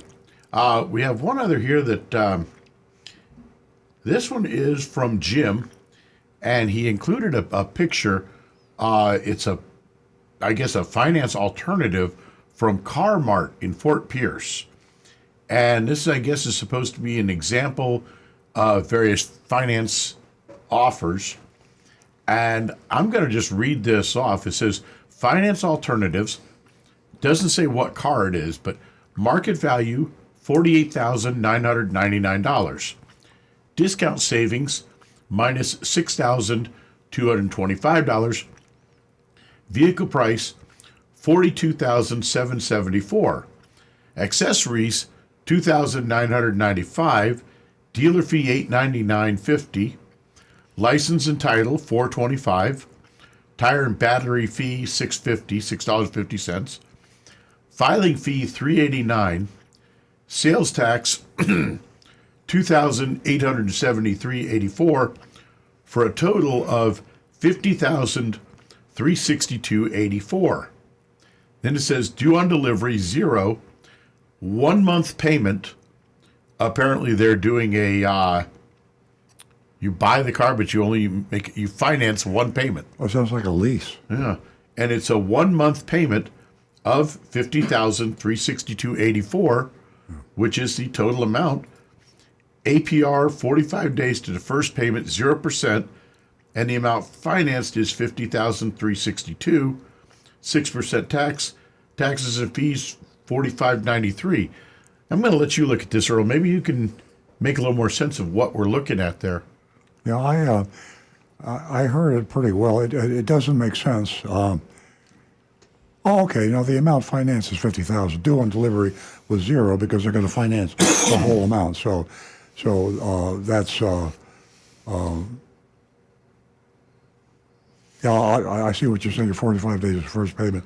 I'd have to read this and check it out. I will say this, it looks to me like they did a complete disclosure. It's confusing to me as to what they mean. I thought it was a one-pay lease, which some people do, but it doesn't say lease on there at all. One-pay lease is not unusual, but this doesn't say lease, so I'd have to research that and get back. but it does seem like a pretty good deal on the car. $48,999 is the MSRP sticker, and their it out the doesn't door say price you- is but it doesn't say- $50,000. But it says you're financing the car, so there's it's 0%. There's something about that. Never respond and execute on an ad that you don't understand. So Right. if I don't understand it, I don't think anybody out there would understand it till you go in and talk to them. But send me that on my iPhone. I'll research it and give you a more intelligent answer next week. We're running short on time. That's got us caught up on the text messages. Okay. He's caught So up we're on the finished? Yep. Yes. Okay, folks, we're going to get to the mystery shopping report. That's Tesla, West Palm Beach. Remember, you can vote at 772-497-6530. And you know something? You have to pick up this Consumer Reports for February. Their road report, some of the things that are in here about financing, everything that we haven't gotten to, we hadn't had a chance to. A great read. It will really help you in every single aspect of the car purchasing and leasing, everything. Now, the recovering car dealer. Well, this is kind of a watershed moment. I kind of wonder why we didn't do this a long time ago, and shame on us, because we have only one, well, there's two now. There's another electric vehicle manufacturer that's selling cars directly. But Tesla, for up until now, has been the only car dealer, and they're not a car dealer. They're a manufacturer, and they sell directly. And the law in all 50 states makes manufacturers sell through franchise car dealers. And that's the problem, and that's the reason this show exists, Earl on Cars, because the franchise car dealers are screwing the customers. And we're trying to help you and save you from the deception and the lies and all the rest of it that go through with the terrible experience of buying a car retail. So we went to Tesla, and the manufacturer is the dealer. They're one and the same, and we shopped Tesla of West Palm Beach. Arrived, speaking of the first person, is If I Were Agent Lightning, who was the name of our mystery shopper. Amazing woman that does a great job. Been doing this for over a year, 2 years maybe. Okay, arrived just as they were opening. As I walked into the door, all three salespeople smiled and said, "Welcome." I asked, "Who's the lucky one that gets me today?" The one girl says, "You pick." I walked straight over to her. She introduced herself as Georgia. And that's a pleasant experience. I mean, think about it. If you're a regular listener, there's usually some aggravation occurs in the first few minutes of just walking into the showroom. Yeah. In this case here, Little it tension. was happiness, smiles, a little humor, pleasant so far. Paragraph 1, everything's good. West Palm Beach, Tesla. Georgia was very knowledgeable and gave me a very thorough rundown of the new Tesla that had been there on the lot for sale. I was quite impressed with everything that the Tesla has to offer, but even more so that she pretty much knew everything there is to know about the car. She sat in the car with me and even showed me the doggy mode. I said doggy, it's written dog mode. If you leave a pet in the car with it running, you can watch it from the cabin camera. Now, Nancy and I in our Tesla, when we go into a store, if we go to the Palm Beach Mall, or the Gardens Mall, I should say, there goes my age reflecting. The Palm Beach Mall's only been gone for 40 years. But We were going into Bardines. The Gardens Mall, and it's hot outside. We parked the Tesla, and we push a little button that says dog mode. And the big screen in the front of the car comes up. It says, "My owner will be right back," and he set the temperature for 72 degrees. And when we come back from our 2-hour or whatever we're doing, the car's at 72 degrees. Really cool idea. We use that a lot. Yeah. And I say, at any rate, dog mode. And then you can, if you're worried about your dog, you just go to your iPhone and you can see the dog, whatever he happens to be doing. Trying to start the car, chewing the upholstery, whatever he's doing, you can see what your dog's doing in the car. They didn't have any there for me to test drive. Now remember, this is a manufacturer selling directly, and also there's a shortage. Georgia said she would call me when they receive one, or I could go to the dealership and test drive one there, but she doesn't recommend buying from them because they can't help with any questions. Now, she's talking about other dealers that are selling cars. Anybody can sell a Tesla.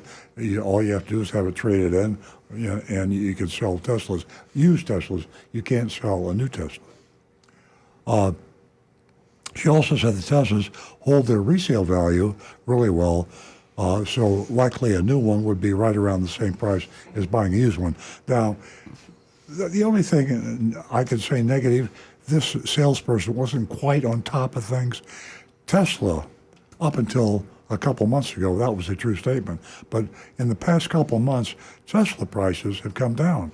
And actually, Elon Musk reduced the Tesla price considerably. And the value of used Teslas has dropped also. So it's an unusual phenomenon, and I don't blame Georgia or the other salespeople at West Palm Beach Tesla from not knowing that fact. This is the model she went over with me for the sale. I decided to go through with building my own, as this is what she suggested for this shop. This is the order for the Model S. Now that's the top of the line I built with Georgia's help. The Model S has the full autonomy, total Tesla self-driving available. Model S starts at $105,000. That's a lot of beans for a car, but it's a heck of a car.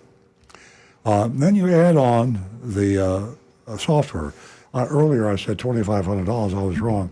$15,000 just for the software for full self-driving. So Mystery Shopper, Agent Lightning, took the Model S, added $15,000 for the software that will turn it into a fully autonomous car. Basically, a fully autonomous car, you can get in the car, you can say, take me to Publix, it'll take you to Publix.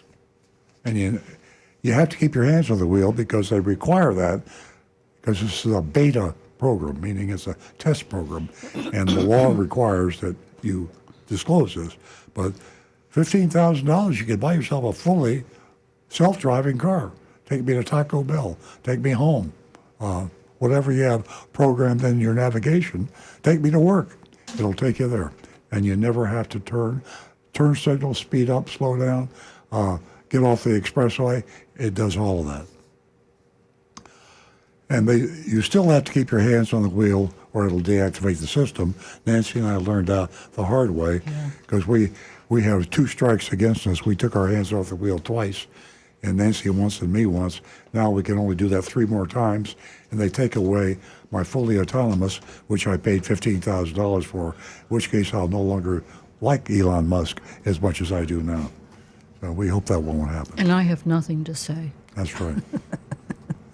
Okay, the car, this fully autonomous car that Agent Lightning is buying is white with a black interior. That's included in the price.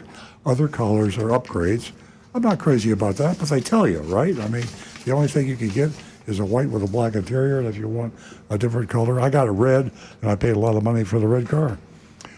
I have no problem with charging a lot of money for cars because competition will take care of that. I have a problem with pretending you're not charging the money and then sneaking it in with dealer-installed accessories, with hidden fees, and with all the other nonsense that all other dealers do. So here we are with a manufacturer selling directly. What did I just do here? I think I just... Okay. Other color grades are... Oh, I think I got my thing.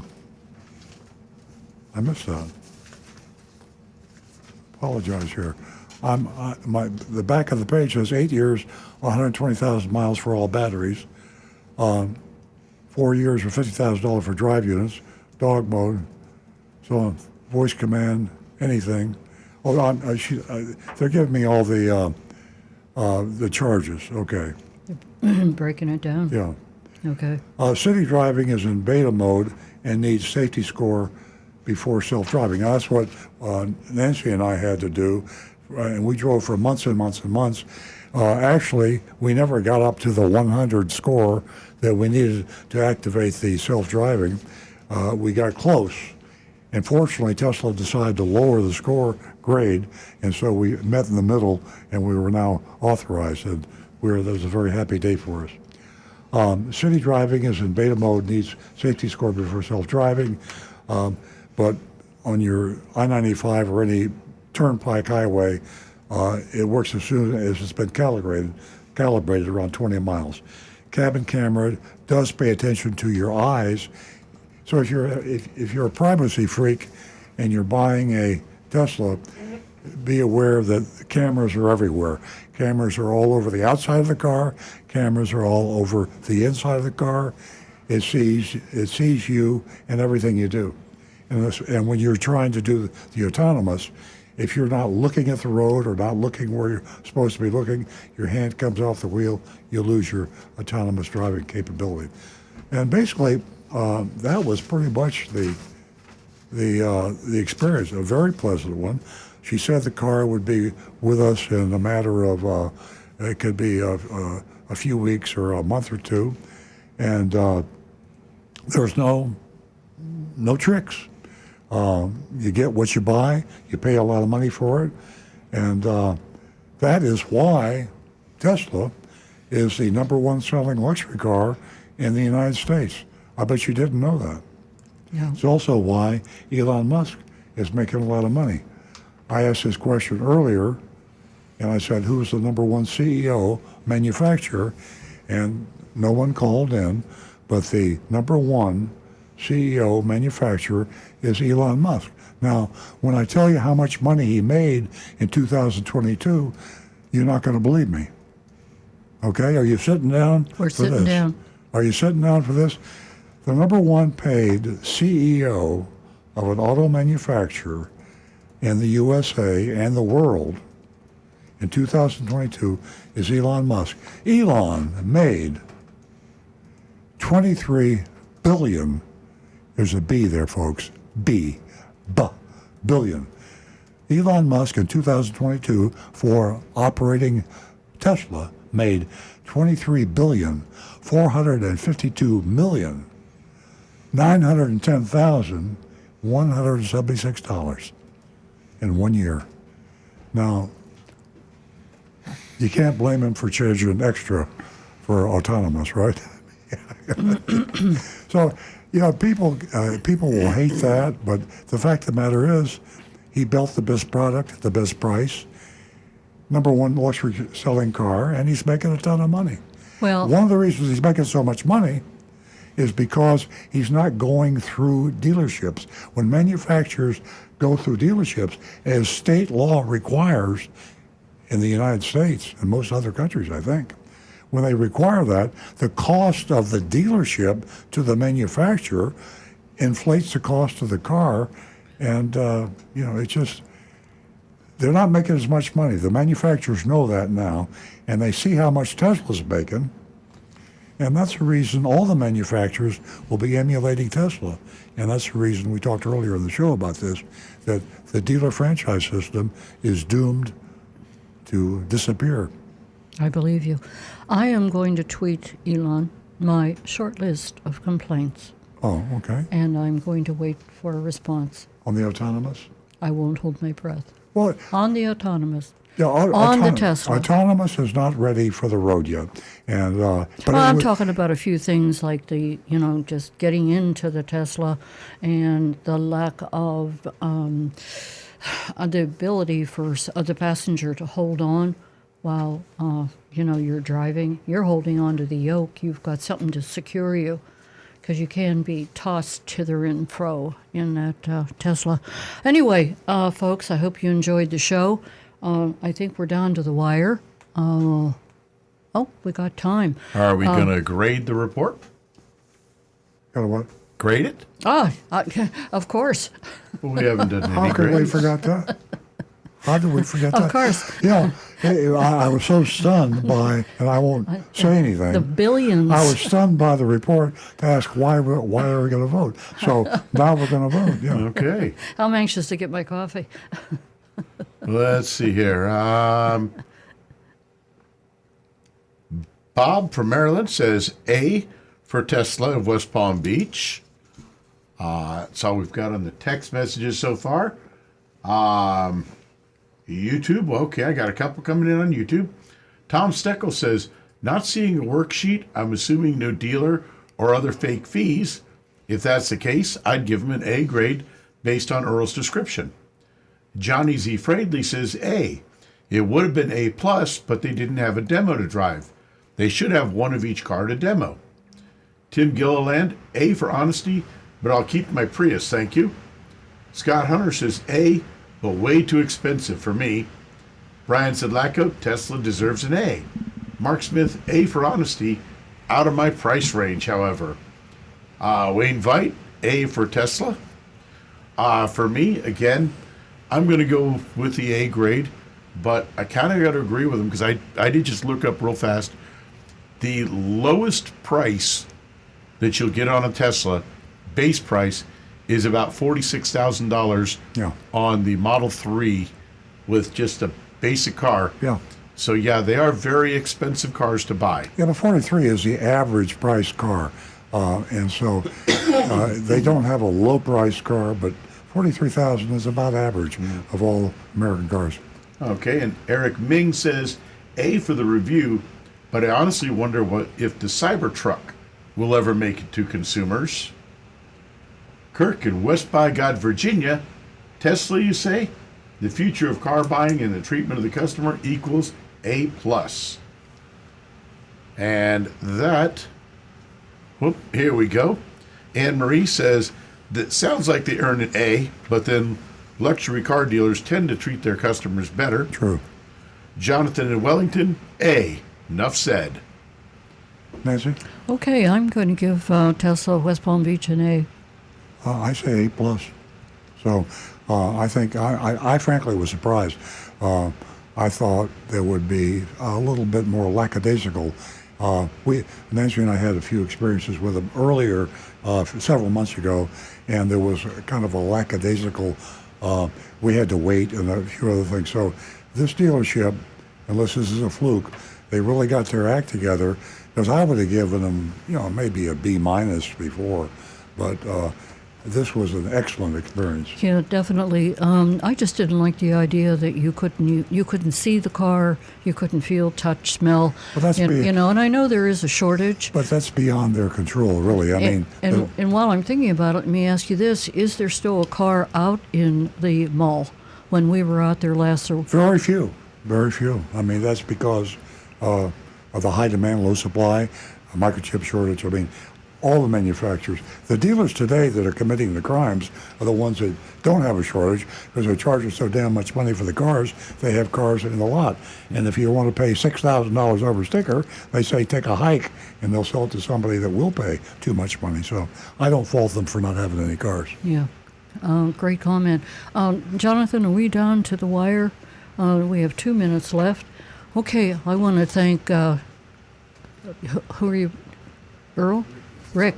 Oh, my vote. I'll give it the A. You're giving it an A also. No, I mean, if you don't give Tesla an A, you don't give anybody an A. And I think it's going to, we'll talk about this in the future as we go along. The fact we might even be able to go to an absolute form of grading if we had more Teslas to shop. And maybe that's what we should do, is shop some more Teslas and find out there's I don't know where the next Tesla, probably down in Fort Lauderdale. Yeah, we can we can explore that. I want to thank Agent Lightning for her, a fabulous talent to do these mystery shops week in and week out, 52 weeks as a matter of fact, and she does such a fantastic job. And I can't end the show without thanking Stu and his talent for creative writing. He does such a fabulous job, and at a time right now when it's a little more difficult for him because of what he's going through, and he is in our hearts and our prayers. Thank you, everyone, for joining us, and again, Happy New Year. Have a great weekend. We'll be right back here next week at 8 a.m.